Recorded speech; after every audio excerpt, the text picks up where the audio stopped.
You feel this nervousness on the phone there? Sir, I've been trying to make an urgent phone call up there. Well, I don't think it's something I want to do on an overseas phone. You gotta make some phone calls. Hang up the phone. Prank caller. Prank caller. Ladies and gentlemen, welcome once again to Packernet After Dark. This is the call-in show, the Packernet Podcast Network. If you'd like to call in, if you'd like to participate in the show, please feel free to do so. The phone number here is 608-501-0718. New callers go directly to the front of the line. We don't have any new callers, but we have Andy from Kansas. What's up? Hello. Good Lord, please play. Hey, Ryan. This Thank is you. Andy from Kansas. You had asked, just kind of thinking out loud, what can I watch with my son? I'm just looking at some of the free channels here. Red Dawn. The Fugitive. It's always a good one. That's interesting. I didn't know that was one. The Truman Show. Always loved that movie. Oh, yeah. Yeah, that's a good one. Willow. That's kind of an adventure one. It's kind of geeky, but it's also a pretty good adventure. Anyway, just a few that I think are all PG or PG-13, and the PG-13 part is probably because they're a little bit intense. Sure. They're not overly bloody or gory, any of those. Not sure if Last of the Mohicans is too war violent, but that one's a pretty good one too. A lot of good history stuff there, and pretty great scenery and music. Anyway, thanks. Bye. That's the other thing I got to do, too, is kind of, not that it's untrue, it's absolutely true, and it's part of the reason I want to do these things. I need to, I don't want to make it sound deceptive, but I think my odds of success for getting a yes would go up if it was a part of dad school. You know what I mean? For dad school today, we're watching Over the Top. We're watching Red Dawn. You know what I mean? There's a couple little things in there. But overall, you know, it's educational. That's what it is. So, yeah, I think that's a good call. And some of the movies I have not seen, some of them definitely haven't seen in a long time, but certainly very good movies. So I appreciate that. TJ from Alabama, what's going on? Hey, Ryan, TJ from Alabama. Listen a little bit to... One, your talk on the wide receivers, but then also 1265 fan for talking about experiments on the offensive line, stuff like that. And I don't really have a comment on that, but thinking of the offensive line last year, and we kind of all know it, but for whatever reason, it just struck me as that really probably was, in my head, the biggest downfall that we had last year. Yet, I mean, obviously losing Micah, put the defense in a bit of a bind and yada yada. But you know, I think like the game in Chicago and you know the playoff game and stuff like that, and really other games against Denver and a number of them, our offensive line kind of really sucked last year. I mean, we normally have either very good or very solid lines. Like us having a bad offensive line is usually pretty rare, at least in the recent history. Yep. Last year was kind of like bad. We couldn't run for crap, and then somebody would always give up something, whether it's Sheed, whether it's Banks, Ryan up the middle. I mean, Jordan a lot of times did not have time. That playoff game against Chicago, I think the offensive line is one of the top reasons. So, long-winded way of getting to the point of we historically do have good offensive lines. So, I'm going to be positively optimistic that we let them stop moving them around so much, and I realize that was out of necessity because of the injuries, but stop moving them, let them settle in, play them a little bit more in the preseason if you have to. And then, you know, we didn't have last year, the whole year, we never had Watson, Reed, and Kraft on the field at the same time. At least I don't think so in my recollection. So, and Jordan still played really, really well. So the offensive line settles in even a bit, and Watson, Reed, Kraft, Jacobs all on the field at the same time. I'm pretty optimistic. Not last thing, but before we get cut off here. So the all calls are important topic. I will weigh in while all calls are important, I think you're probably doing the right thing. Not that you need me to say that, because we're a bunch of us. There's only one of you, and it's much easier for us to just call back than it is to you to go all the way back. Plus, I mean, we're listening to get your reaction to stuff. We're not just calling to get hear ourselves talk. So that's it. Chris from Alabama's next. Go Pack, go. TJ from Alabama's next. We'll see about after that. Yeah, and look, I mean, from my perspective, you know, if this is AM radio or FM radio or whatever, I'm at complete liberty to decide what calls come in. In fact, there were conversations in the past about skipping calls, not for really any other reason than just those aren't good quality calls. You know, people call in too many times, or I'm tired of hearing this argument with that guy, or whatever the case may be. I think I've been very good about playing every single call no matter what. The only exception, again, is in the ones that I've laid out where a big major event happens and I don't want to go back to, and it's not just necessarily arbitrary. It can be because there's so many calls that have come in and I can't get back to them. Sometimes that's the case. But usually it's just so old at that point. We're talking about something that is out of the news cycle. There is a new thing that has happened, and there's, you know, and then it's like you said, it comes down to, well, why don't you go through every single one? And by the way, I'm not going to go back and listen. So what I'm going to do is I'm going to play it. I'm going to hit record. I'm going to go through it. About 10, 15, 20 seconds in, I'm going to realize you're talking about something that we already did. So now I have to stop the call. I have to go back. I have to delete all that stuff that you just recorded. And then I got to go to the next call. And then I got to play that. Why would I do that? To your point, how much easier is it for you guys to self-select? You know if the call is still worthwhile or if it's old news. And if it's still worthwhile, call it back in. And if you don't want to, then that's fine. You don't have to. But, yeah, I mean, people are asking far more of me than what I'm asking of you. And ultimately, I'm not even asking anything of you. You do whatever you want. So that's my it's my pretty straightforward position. Some people think I'm being unreasonable. Apparently, I think that's a little crazy. I think I've been extremely reasonable.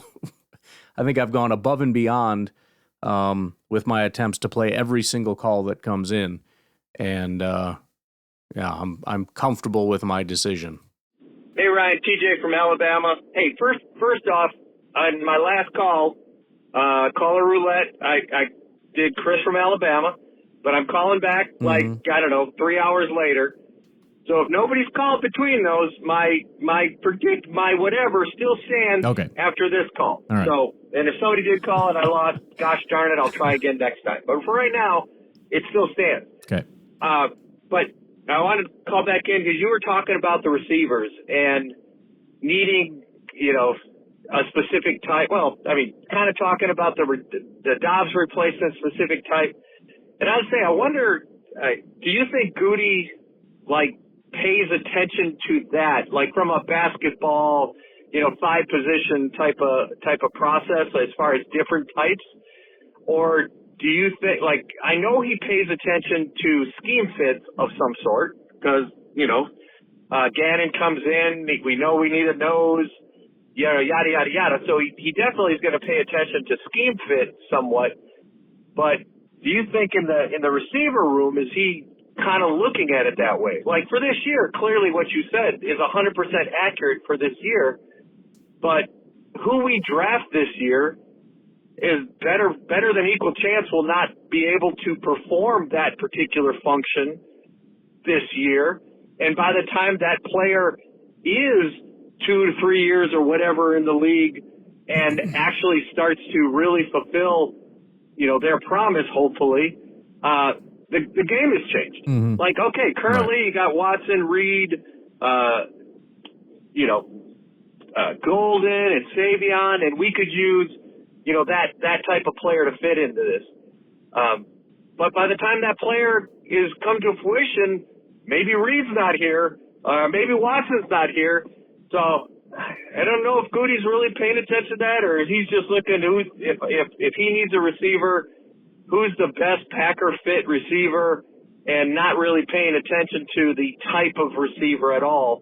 Because, hell, if we don't re-sign Christian, well, then we sure as hell need a big downfield threat because Golden's not that, nor is really Savion. So, I don't know. Just thinking as you were talking, so what do you think Goody pays attention to that based on the timing of how all that works and the roster changeover, yada, yada. All right, that's it. Thanks, Ryan. Go Pack, go. Yeah, my answer to that would be yes and no. I mean, it's contextual. I mean, what you laid out is one of the main arguments for best player available. And I think we've heard Ted Thompson or Mike McCarthy or whoever, I don't remember exactly who said it, but they've laid that out at least as one of the reasons why best player available makes sense. And that is you don't know what your future needs are, not even necessarily 3, 4, 5 years down the road, this year. You know, with injuries and guys performing at higher levels or lower levels or whatever the case may be, certainly in 2 years, certainly in 3 years, you have no ability to predict. I mean, it's like the weather. You know, the odds that they get the weather right tomorrow, already not great. Next week, give me a frickin' break. I mean, it's you might as well just you're just as likely to throw in your own guess and see which one gets closer.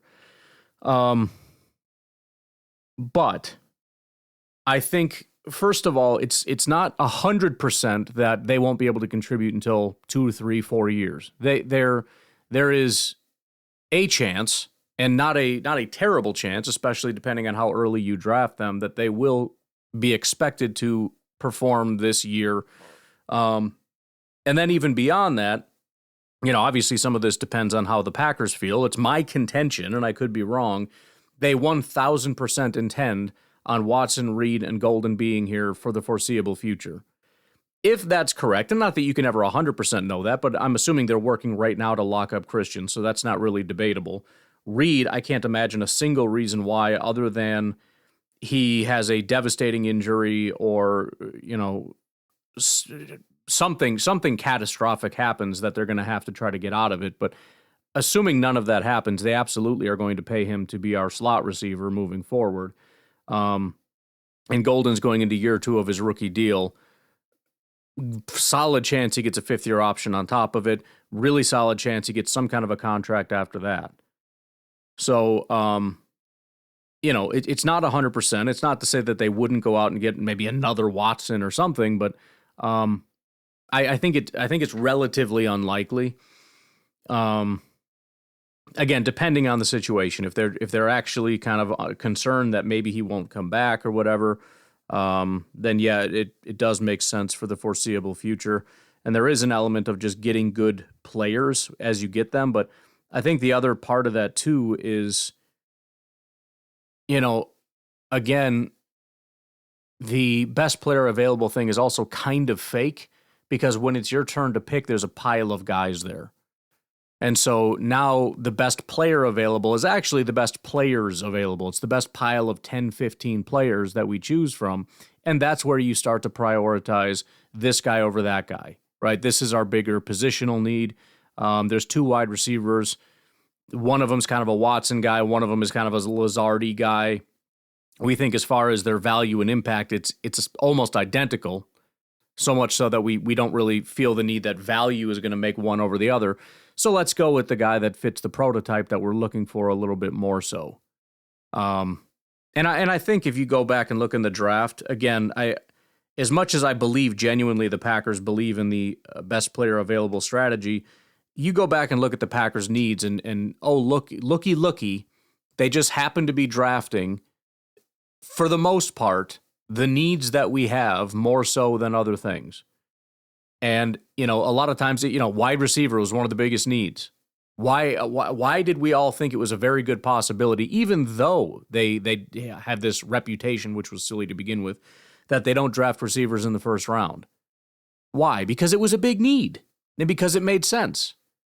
And if you think about it in terms of being completely random outside of best player available, that means that we got extremely lucky because it could have been a wide receiver, it could have been a tight end, it could have been a tackle, it could have been a guard, it could have been a center, it could have been a quarterback, it could have been a running back, it could have been a defensive tackle, it could have been an edge rusher, a linebacker, a corner, a safety. It could have been any of those things, and we just so happened to get lucky. By the way, the entire draft is that way. when we do mock drafts and when we go through and predict the first round, almost always it's the best player meets their biggest need. And it's not because everybody else is a need-based team and we're the one best player available. Everybody's kind of a best player available team. Like I said, it's kind of a spectrum. But at the end of the day, the reason why everybody knows who everybody's going to draft and what position for the most part they're going to draft, and there's very few surprises, is because everybody's picking from a pile. And when you look at the pile, they're going to go to their biggest need and they're going to take the biggest need from the pile. So, you know, and you can go back and look at that as well. I know a lot of the negative, no, they never draft what we need. Bro, compared to random, yes, they do. They absolutely do. I promise you that they do. Right? When we needed running backs, what do? We drafted 3 of them in the draft. When we need corners, we go, you know, we draft corner first round, corner second round. Whether it works or not is irrelevant. The fact is, the Packers, if you look at their drafting history, they look like an extremely needs-based team, and that's the reason for it.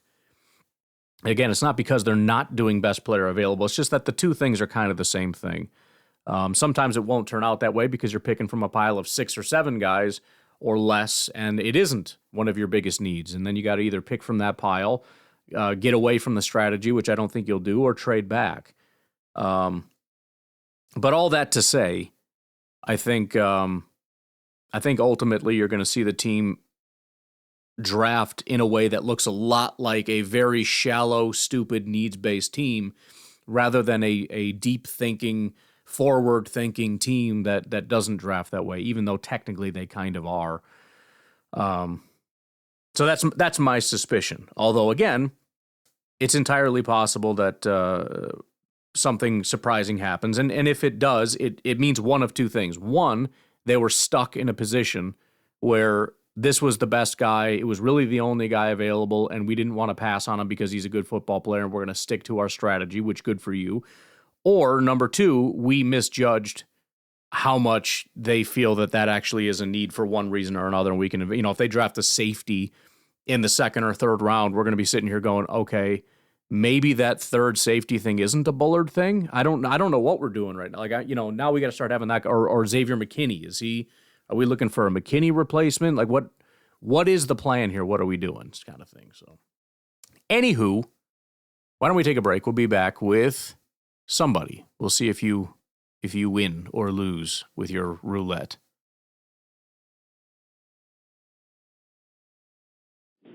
Hey, Back Daddy.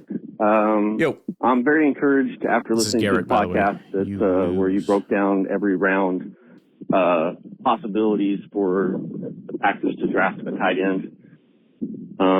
In the back of my mind, I've been thinking that even though I think we all wish the best for Musgrave to turn the corner, we know that the Packers a lot of times will draft another position in light of a person in their last year of a contract.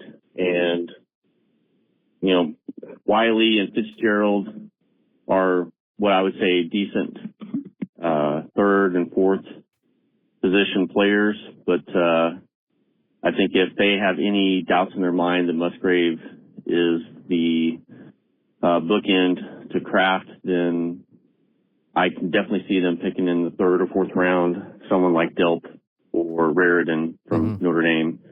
So I appreciate you going through all those rounds and giving examples of people that they could pick throughout the whole draft.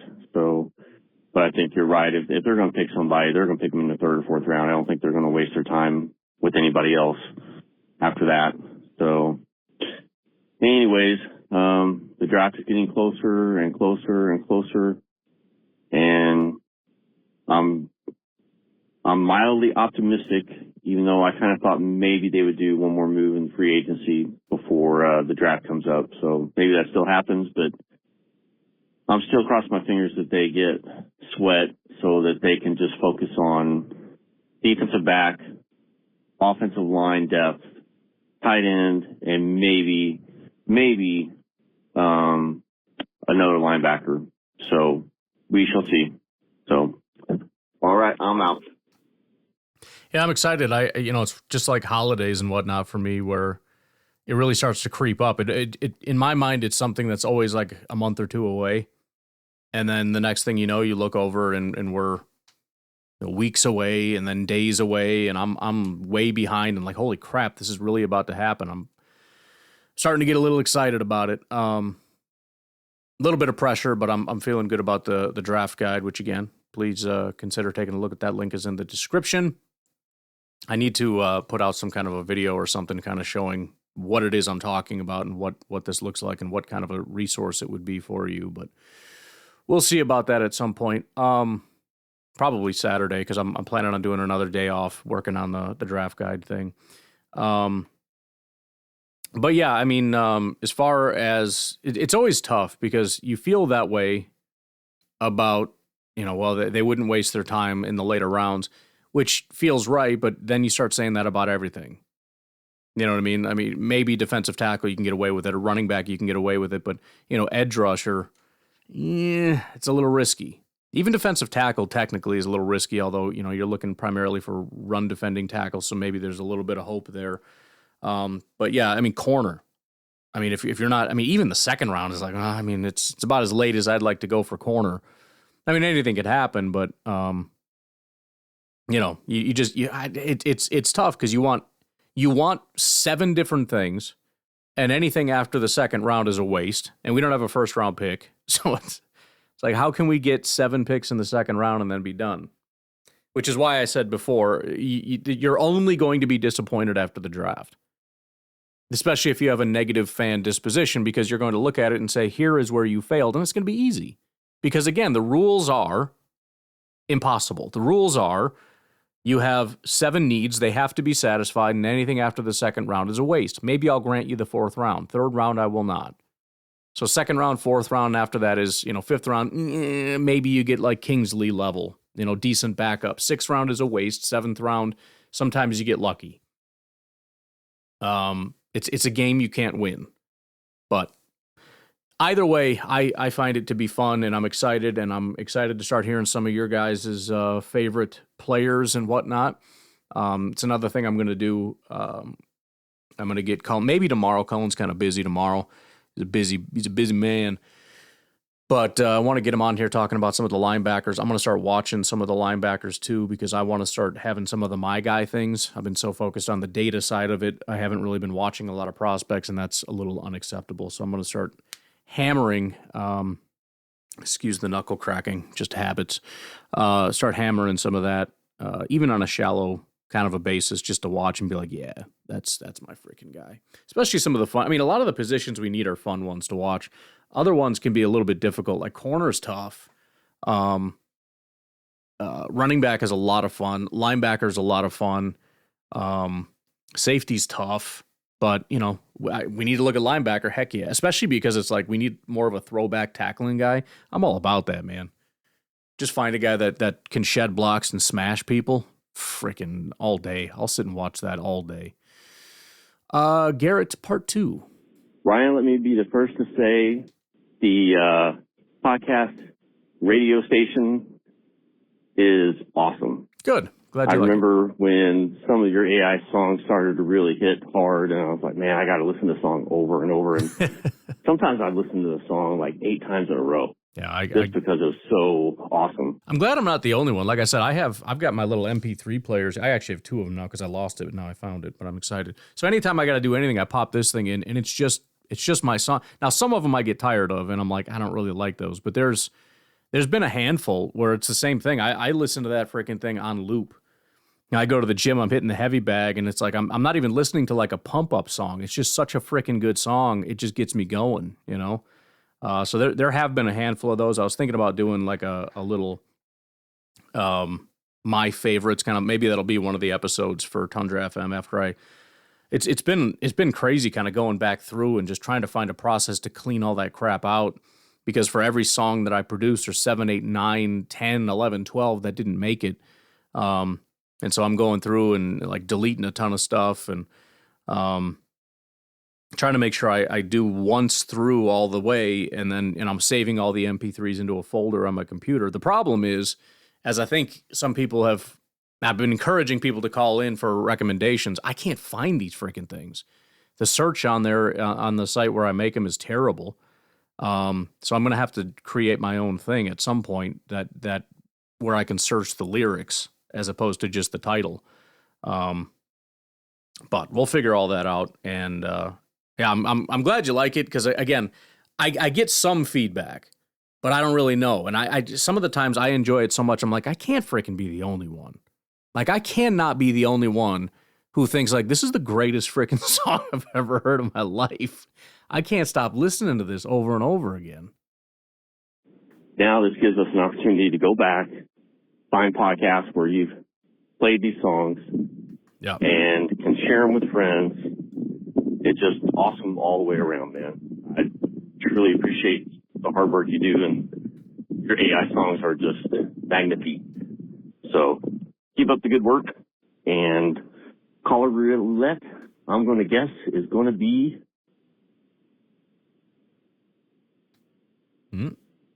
I'm going to say Uncle Rico. I actually get like nervous. Like I'm not peeking at the transcription here. I'm just like, oh man, is he gonna get it? I was thinking too. I did an interview, and the guy over there is super cool, and he's offering a free our lads draft guide. Actually, multiple. I don't know how many I can get away with. He's just like, oh, just send me emails. It'll be no big deal. At the very least, the first guy or girl that nails this, I'm going to ask for your email and we'll get you a free Our Lads draft guide. Maybe we'll do the first several. I don't know. But this has gotten to be like such a big deal. And nobody's hit it yet because it's not Uncle Rico. We're going to have to do something here. Hey Ryan, it's Randy in Minnesota. What's up? I love the new station, the Good Thunder FM. Absolutely love it. But I gotta say, it's already gotten me in trouble. Oh no. Now, check this out. I was listening to the second show, and they played the Bears Still Suck song. And, you know, when I'm at the gym, I get my Packer gear on, I got my Packer hat on. So anyway, I didn't think I was actually singing or doing anything. I thought I was just kind of like mouthing the words or whatever. But apparently my whisper is pretty loud, and I was saying, yeah, Bears still suck, all this. Well, I had this dude give me stink eye, and I was like, what the hell? Well, anyway, he turned his hat around, and he had a picture of a toilet seat, or maybe it was the Bears logo. I always get those two mixed up. But he just pointed to his hat, and I started laughing, and came to the guy, said, okay, Iceman, take it easy, go paint your nails, everything's going to be fine. Yeah, that didn't go over too well. Oh, well. Thank God he was older than me, and I'm 65, so it wasn't going to go too far. There you go. But anyway, just wanted to share that with you. Keep it up, and like I said, Thunder FM is now part of my morning routine along with Sal. Awesome. And just keep doing what you're doing. Go Pack, go. Bye. Well, that's good. Like I said, you know, sometimes like when Sal was a thing, obviously there were some quirks and kinks or whatever. But immediately I was like, I like this. This is kind of cool. And then it started getting positive reception, whatever. So that became part of the thing. When this happened, I remember thinking, man, if people don't like this, I'm going to be devastated because this is kind of cool. I kind of like this a lot. And then there was immediately a ton of positive feedback on it, more so than Sal ever got. Maybe it's because he directly asked for it or whatever. I don't know, but a lot of positive. So I got excited about that because it was, you know, again, and we've all been kind of on the same page. Like I said, I did the news thing, which maybe can still be a thing. It's just I think it was done poorly. It just didn't turn out well at all, and obviously that was just immediately a bunch of negative feedback, and I was like, yeah, I didn't like that at all. Maybe if it was like a ton of like, oh, it's the greatest thing, it's so good, but that didn't happen, so I didn't have to sit there and hem and haw about, do I really want to keep doing this? But yeah, no, I enjoy it. I think it's a lot of fun. I think it can obviously continue to get better. I think I think one of the benefits of what I'm doing is it does kind of learn, and as we kind of become like a thing, how Sal kind of develops the stories, and I think his personality has kind of developed over time a little bit. And I think we're kind of settling into that as well with Tundra FM. It kind of happens naturally. I might kind of guide it in a slightly different direction in a couple things. I think he's kind of doing the Sal thing where every time he opens his mouth, it's about how he's been doing this for 30 years, which is, it's fine sometimes, but it may be getting a little repetitive. But it is cool. It's becoming like its own thing, and I think it's enjoyable, and I think it's fun. The concept and idea behind it. I mean, you said, it's part of your morning routine or whatever. In my mind, I'm envisioning the ride home from work. And that's why usually that first song, I try to make a banger. You know what I mean?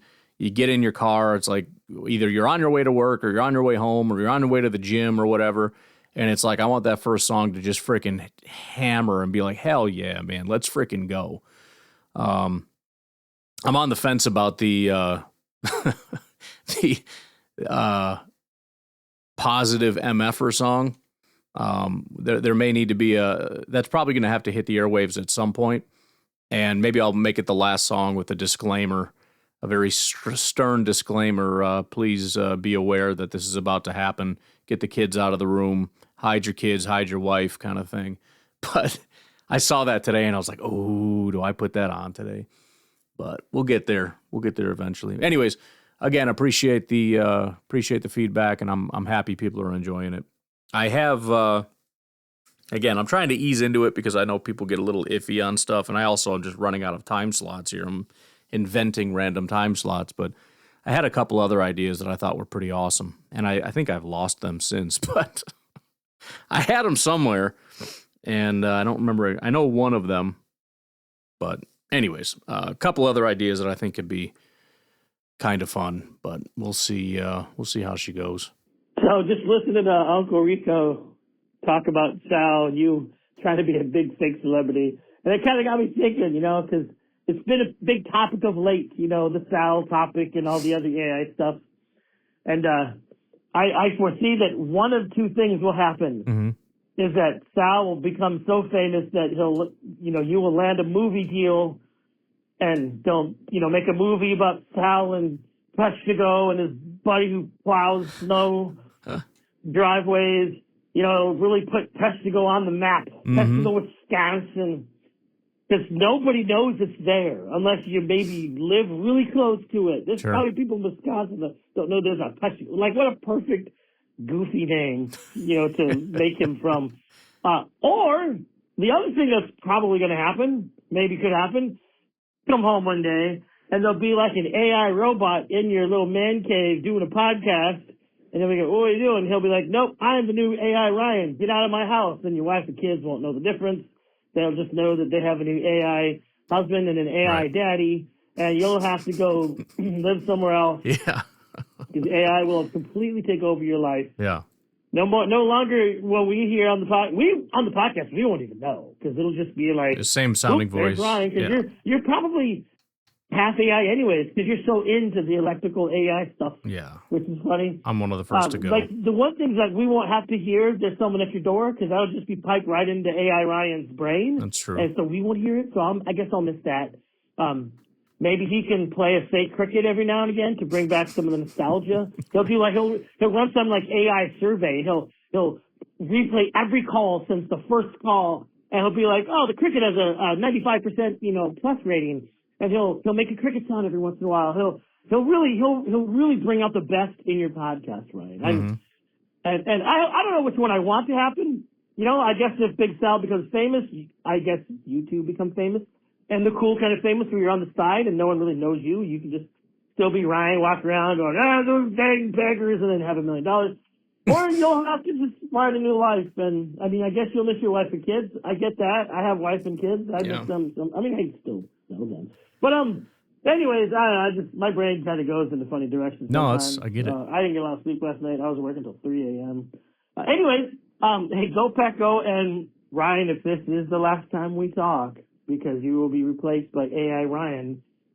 I love you, buddy. It's been great. And maybe I won't even know. Who knows? Maybe AI Ryan will be the best Ryan there ever was. But hey, anyways, go AI, go. Well, very unfortunately, it's kind of inevitable. Not to get all, well, you know how I am with this stuff. It's kind of inevitable that that's the case. Part of the thing with AI, and this is part of what makes it bad, is that it's very compliant. You know how it always wants to tell you yes, and it can kind of hallucinate some nonsense. There's some pretty funny videos out there right now about AI, like asking, one guy asked it to like time me, I'm going to run around the block. And he says, okay, he starts. And then 1 second later, he's like, okay, I'm back. How long did it take? And he was like, that was 7 minutes. It doesn't have that capability, but it doesn't know how to tell you no. It always wants to tell you yes. The point is its goal is to always satisfy you. And so that actually makes it very good at certain things, like making good music or making good podcasts or making things like that. It would also make a very good salesman, all that stuff, because it always wants to do exactly the right thing. The only saving grace that I have is there's always going to be some people that are like, I hate AI and I don't want it and I want humanity. I want a human touch. I want this, that, or the other. So those people will, seek out human beings with human thoughts and feelings and emotions and whatnot. And the ones that don't care will probably stick with the higher quality podcasts that are out. I mean, I'll be honest, man. I'm not even like tooting my own horn because it's really not me outside of just like, here's your topic, Sal. I don't remember exactly what the line was, but I laughed out loud. And I've done that several times. I laughed out loud today with whatever it was. I forget what it was that Sal was talking about. He made some kind of like line, I don't know, one of his Sal lines, and I freaking burst out. Oh, he was talking about if you haven't heard it yet, then I apologize. But it was Ryan Poles' cooking, and he made some kind of a comment about and it's in his like the way that he says stuff. It's funny too. He's just like, I once burned my hand in a toaster oven. That technically was cooking too, but it doesn't mean you're making progress or something to that effect. And the line was so slick. I just was like, it just caught me, and I just thought like, damn, dude. I mean, that's impressive. I mean, I don't very often listen back to my podcast back when I used to and like actually laugh out loud. And I'm guessing I don't do that hopefully, enough that you guys will laugh out loud at something that I have to say that was witty. But, am I going to be able to pump it out at the rate that Sal is going to pump it out when it's just an AI algorithm that's like, oh, here's what's funny? No. So I can't compete with that. And I never will be able to compete with that. It's kind of like the AI music thing. You can't compete with it other than you're human and it's not, and some people just want human music, and you'll always have that audience.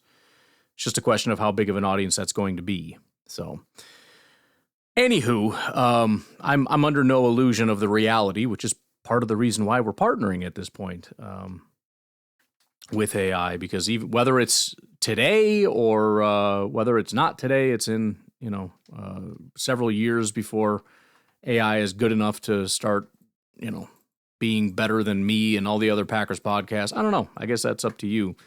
But at some point, that's really not debatably going to happen. All right, let's take our final break, and we'll be back with Uncle Rico. Yo, Ryan, it's your Uncle Rico. Howdy. Oh, I was just listening to the pod. So, Parsons, not Carson's. Johnny Carson? Carson Wentz. Micah Parsons. Yep. Surgery was 12/29. I guess it's realistic to think that 9 months he could start the season. I mean, I hope they don't start him if they feel they shouldn't start him. We've seen that before. Bringing players back early. We've seen that a decent amount in recent years, and with poor results. I mean, this could be really an altering thing. I mean, who gives two craps if you win the first 4 games of the year? I mean, it'd be nice, but it's not a necessity. So, yeah. Anyways, that's my thought. Hold him out. Better safe than sorry. second thing, Lambeau. Everybody's talking about naming rights to Lambeau. I got a better idea. We don't change Lambeau. It's still Lambeau Field. We just let a company use the name Lambeau. Lambeau Discount Pickles or whatever, Lambeau Insurance. We sell the name to a major firm. Lambeau Information, Lambeau, what's the big Lambeau? It's the newest AI thing. It's ChatGPT. What the hell does that mean? Or all those other Claude. What does that mean? Why not Lambeau? It's just as good as Claude, right? So there you go. I figured it out. I'm a financial wizard. And another thing, the netties. I struggle with that. I get it if you guys like netties, but I have a personal experience with this person named Nettie, and as you well know, Nettie rhymes with sweaty, and there's a lot going on there. Okay, so Nettie is a little freaky to me. Nettie, sweaty, Nettie. Sorry, you're going through that. Yeah. Yeah.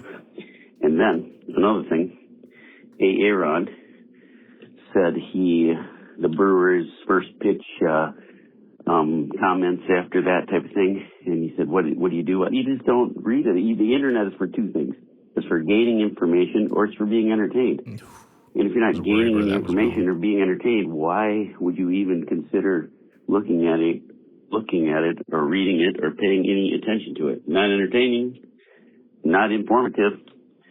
Rico out. Go Pack Go. There's a lot there. I don't remember most of it. The naming rights, it's a good idea if you can get somebody on board with it.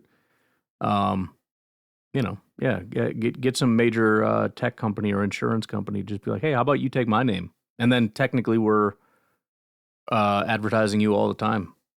Welcome to Lambeau Field, right? Like what? No, it's not us, it's them. We've kind of like changed our name in a way, in a weird kind of roundabout way. We've changed our name, so we are now Lambeau Field. So go and get your insurance at Lambeau, courtesy of Lambeau Field. No, it's solid. I think that. And also that'll cost you $25 million, please. Thank you very much. No, the internet is for entertainment and information and getting really angry and screaming and fighting. So I think you skipped one accidentally. That's okay. We forgive you. Yo, Brian, it's your uncle Rico. Yo. Saturday. Hi. So I guess maybe Saturday is the day I listen to podcasts and call every 3 seconds. I don't know. But anyways,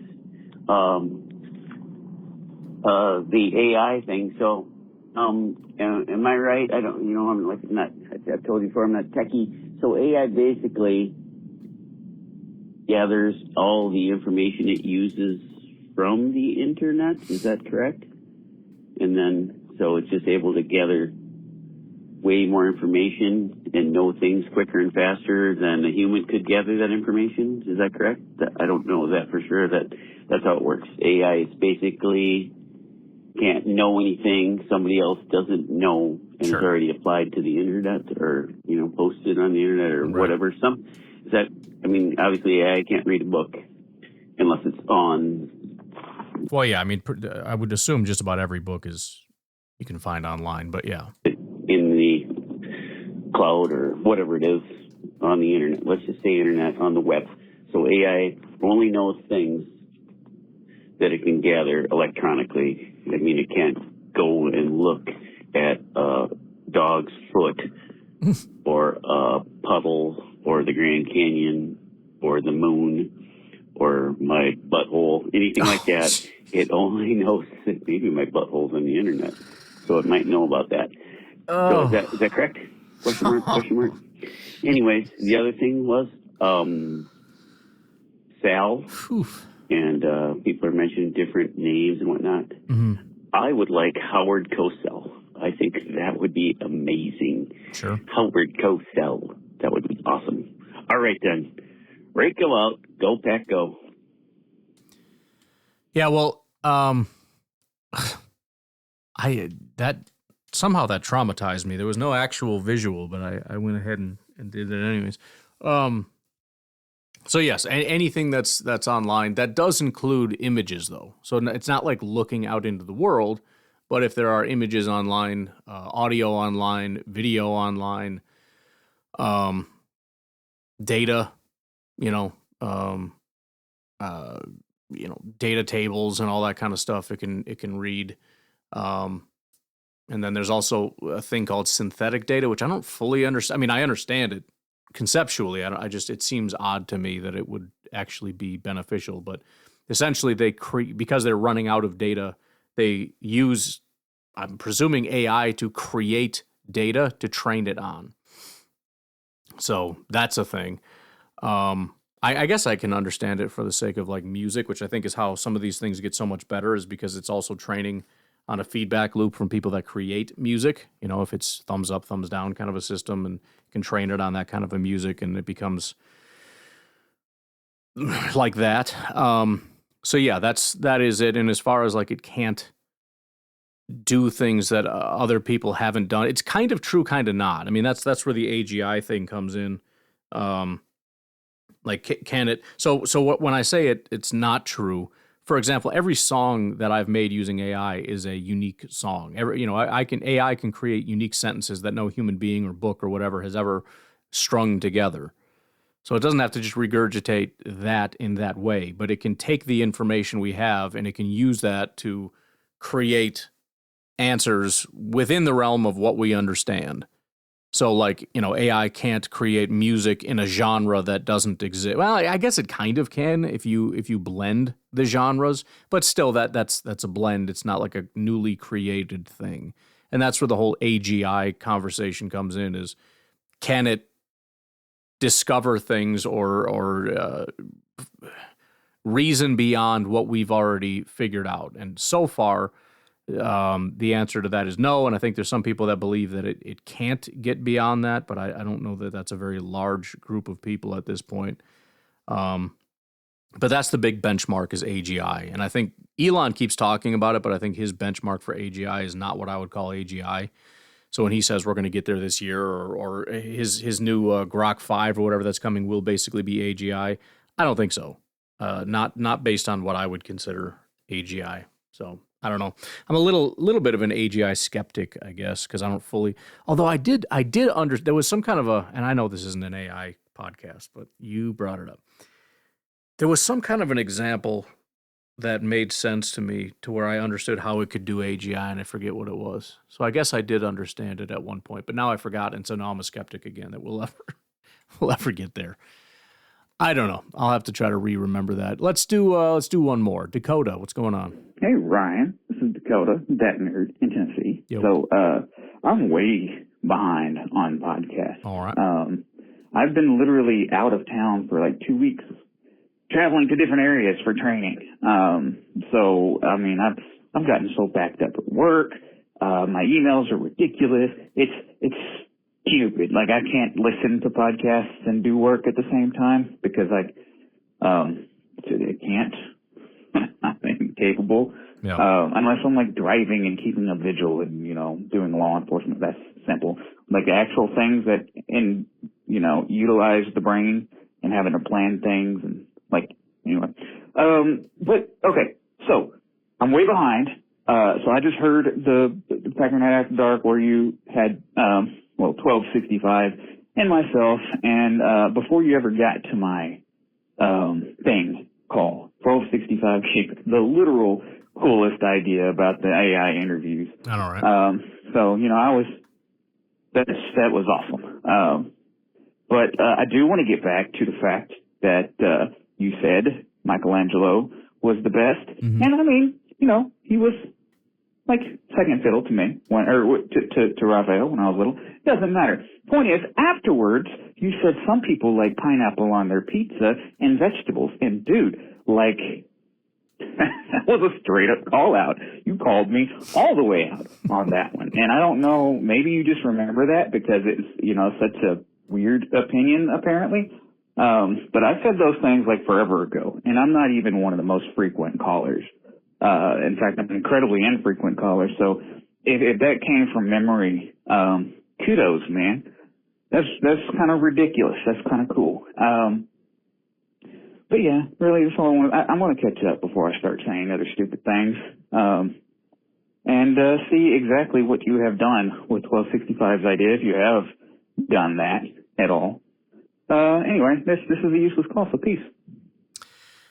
So I haven't yet. Like I said, I started working on coming up with some ideas for some other shows, and I had a handful that I thought were pretty cool. But it's also, again, like, okay, so we have the 12 o'clock, the 5 o'clock, the 7 o'clock, the After Dark, and then in the morning. So there's 5 already.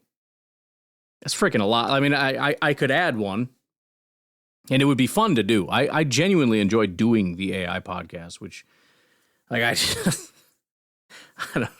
don't know. I'm sure some people are seething at everything I'm saying, but I mean, they are. I think they're solid. I enjoy doing them.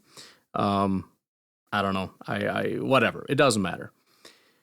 I'd like to add, I don't know exactly when. Could maybe do like a 10 o'clock thing. It would feel like an interview, you know, interviewing for a job at 10 in the morning kind of thing. I don't know. I think it would be fun to at least try it. I don't know if it's just a handful of us losers that are like, that would be so funny, and it wouldn't actually be that interesting. But I feel like at this point, it's been built up enough that it has to happen. So I am going to get to work on that. Again, maybe that'll be a Saturday thing again. Or maybe we could just do, because I'm not doing a podcasts on Saturday, that could be like the one podcast I do, and then I'll get back to the draft stuff. That would be like a special episode. Maybe I'll do it I don't know. Yeah, it's just sometime on the weekend it'll come out, either Saturday or Sunday. That could be an idea. That could be fun. I do worry a little bit that it's going to take up all my time, because not only do I have to come up with the shows, but I have to come up with the characters and I have to come up with the voices, and that in and of itself could take a while. And then the dialogue's probably going to be all jacked up or whatever. And then we got to think of a mechanism, a feedback mechanism, which shouldn't be too hard because you guys have been good about getting back to me on stuff. But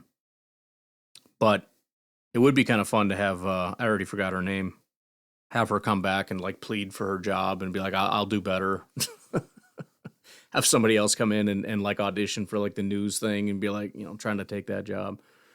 And then, you know, the other shows. I don't know. Yeah. I think that maybe that's the play. Saturday I'll work on that. All right.